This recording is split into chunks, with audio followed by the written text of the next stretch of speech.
राजनीति एक ऐसा खेल है जहां कोई किसी का सगा नहीं होता और पीठ में छुरा घोंपना यहां पर सबका फेवरेट काम होता है। लेकिन धुरंधर वही होता है जो इन सब चीजों के बावजूद उभर कर सामने आता है।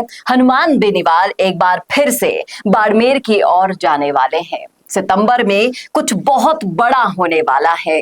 हनुमान बेनीवाल एक बार फिर से अपनी पार्टी के साथ उठ खड़े होने की तैयारी में है। तो अब क्या उम्मेदाराम बेनीवाल और हरीश चौधरी का राजनीतिक करियर खतरे में है? करेंगे इस मुद्दे पर चर्चा इस वीडियो में, इसलिए बने रहेगा आखिर तक हमारे साथ। नमस्कार, मैं हूं चेतना शर्मा। आप देखना शुरू कर चुके हैं संवाद भारत का, भारत के लिए।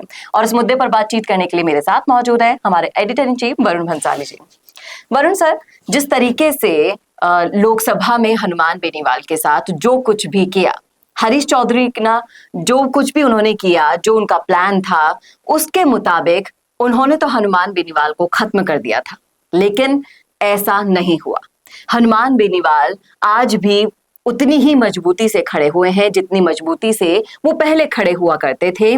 और क्या अब उम्मीद लगाई जा रही है कि सितंबर में कुछ बड़ा होने वाला है, तो क्या हनुमान बेनीवाल अब अपने साथ हुए हुए उन सारे उपक्रमों का बदला लेने वाले हैं, या फिर कुछ और राजस्थान की सियासी में तूफानों में बवंडर आने वाला है? देखिए, समझने वाली बात यह है कि हनुमान बेनीवाल दोस्तों के जितने दोस्त हैं उससे कई ज्यादा दुश्मनों के दुश्मन हैं। जब उनकी दुश्मनी वसुंधरा राजे से हुआ करती थी, तब उन्होंने हर मंच से, हर जगह से, हर तरीके से वसुंधरा राजे को पटकनी देने की पूरी कोशिश की और कई कोशिशों में वो कामयाब भी हुए। लेकिन अंत तक वो कोशिश करते रहे और अभी भी वो वसुंधरा के उतने ही कट्टर दुश्मन हैं जितने वो पहले थे और अपनी दुश्मनी निभाने में कहीं पर भी वो पीछे नहीं हटते। उसके बाद उनसे बड़ी दुश्मनी मोल ली हरीश चौधरी ने, पहले एक एक्सीडेंट और उसके बाद उम्मेदाराम बेनीवाल को जिस तरीके से वो अपनी पार्टी में ले गए, वो कहीं ना कहीं उनके जले पर नमक छिड़कने जैसा था। और हनुमान बेनीवाल ऐसी बातों को कभी भूलते नहीं हैं। लेकिन हनुमान बेनीवाल ने एक इंटरव्यू में भी साफ साफ कहा कि अगर ये समझते हैं कि उम्मेदा को ले जाने से या मेरी पार्टी की पूरी कार्यकारिणी के भंग होने से ये जीत गए और मैं हार गया, तो ये गलतफहमी है।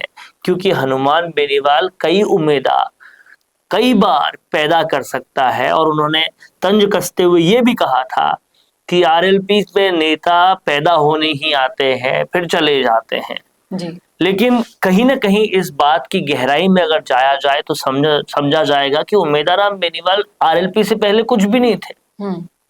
उनको बनाया आरएलपी ने ही था। बनाया आरएलपी ने था जरूर, लेकिन आज भी वो सिर्फ और सिर्फ हरीश चौधरी की कठपुतली की तरह ही काम करता है। जाहिर तौर पर कांग्रेस में कठपुतली बनकर ही काम करना पड़ेगा। पर बड़ी बात यह है कि हनुमान बेनीवाल अब हर मंच से अपनी वो टीस निकालते हैं और अभी उनका जख्म जो सबसे बड़ा है वो उम्मेदाराम बेनीवाल ही है। इसलिए हनुमान बेनीवाल जैसा आदमी उसका बदला 100% लेगा, आज नहीं तो कल लेगा।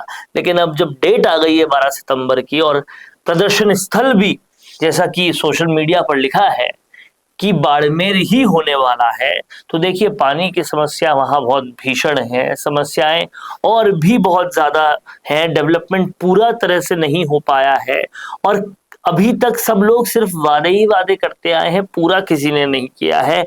इस बात को लेकर हनुमान बेनीवाल बहुत बड़ा धरना कर सकते हैं। आरएलपी में उनके पास कार्यकर्ताओं की कोई कमी नहीं है और सही मायने में आप देखेंगे तो बिखराव जाटों में ही हुआ है। वहां पर एक तरफ उम्मेदाराम बेनीवाल खड़े हो गए, दूसरी तरफ कैलाश चौधरी खड़े थे, तो बिखराव तो वहीं पर हो रहा था।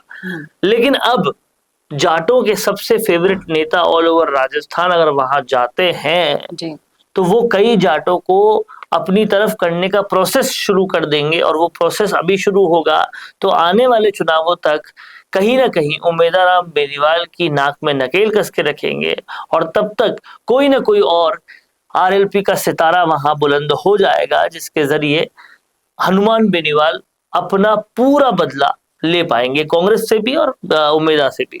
तो क्या इस बदले की आग में रविंद्र सिंह भाटी भी झुलस जाएंगे? क्योंकि बाड़मेर की जब भी बात की जाती है तो रविंद्र सिंह भाटी का नाम अपने आप उस जबान पर आ जाता है। देखिए, बहुत जाहिर सी बात है कि हनुमान बेनीवाल हो, चाहे किरोड़ीलाल मीणा हो, चाहे कोई भी हो, ये लोग कितने भी अच्छे नेता हों, लेकिन नए खेप के जो नेता हैं उनकी जगह हमेशा सबसे अलग रहेगी। और उन नए खेप के नेताओं में रविंद्र सिंह भाटी का नाम न सिर्फ राजस्थान में बल्कि पूरे भारत के पटल में बहुत ऊपर आता है। जी। और जातिगत समीकरण भी नहीं कहते कि वो उनका कुछ खास बिगाड़ पाएंगे, लेकिन ये जो कूकस जाटों का चल रहा है, आप इसको देखिएगा। हेमाराम चौधरी का अपना फॉलोइंग है, जी। हरीश चौधरी का अपना षड्यंत्रकारी फॉलोइंग है, उसके अलावा उमेदाराम चौधरी का भी अब कुछ फॉलोइंग बन चुका है, ये सब जाट है। कैलाश चौधरी का अपना फॉलोइंग है, ये सारे जाट जो है वो उन सबके अपने अपने फॉलोइंग है। लेकिन अगर कोई जाट है और वो बाड़मेर से इतर सोचता है तो वो हनुमान बेनीवाल को बहुत ज्यादा पसंद करता है। अब जब हनुमान बेनीवाल खुद आ जाएंगे तो वो जाट जो है उनकी तरफ जाहिर तौर पे शिफ्ट होंगे, और वो शिफ्टिंग जो है बाकी सारे जाट नेताओं के पेट में बहुत दर्द करने वाली है। तो ये आंदोलन महज एक शुरुआत है, शुरुआत उसकी जो जख्म उन्होंने दिया है उस जख्म पर जो पलटवार करना है उसकी शुरुआत है। और ये करने में हनुमान बेनीवाल जो है बहुत जबरदस्त रहते हैं, क्योंकि उन्होंने हमेशा अपनी दुश्मनी निभाई है।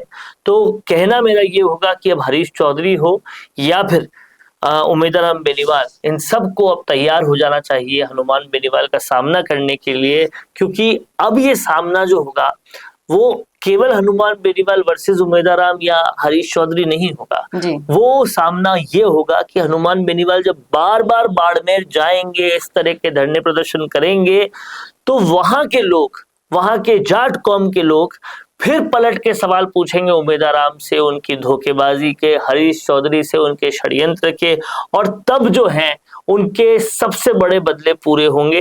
अब देखना ये होगा ये कितना जल्दी होता है, लेकिन जाहिर तौर पर इसी दिशा में सब कुछ जा रहा है। जी बिल्कुल, और इस बदले की आग में कौन कौन और झुलस सकता है ये तो आने वाला ही वक्त बताएगा। लेकिन आप जरूर बताइएगा आपको कैसा लगा वीडियो, कमेंट करके बताइएगा इस मुद्दे पर अपनी राय, और देखना ना भूलेगा ऐसे ही और विश्लेषण के वीडियोस सिर्फ और सिर्फ संवाद पर। नमस्कार।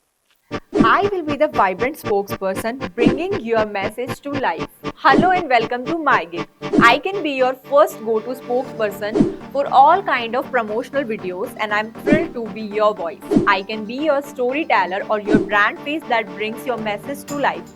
With a background in acting and modeling, I can play different roles or take up any character that syncs with your requirement and bring authenticity to your video. From script writing to shooting in a natural background or on green screen, from premium edit to timely delivery, I am here to help you out in everything. My video characters can connect with your audience and instantly to convey your messages effectively and to leave a lasting impression. So do not wait anymore. Order now and reach out to me on Fiverr and feel free to ask anything before ordering. Thank you.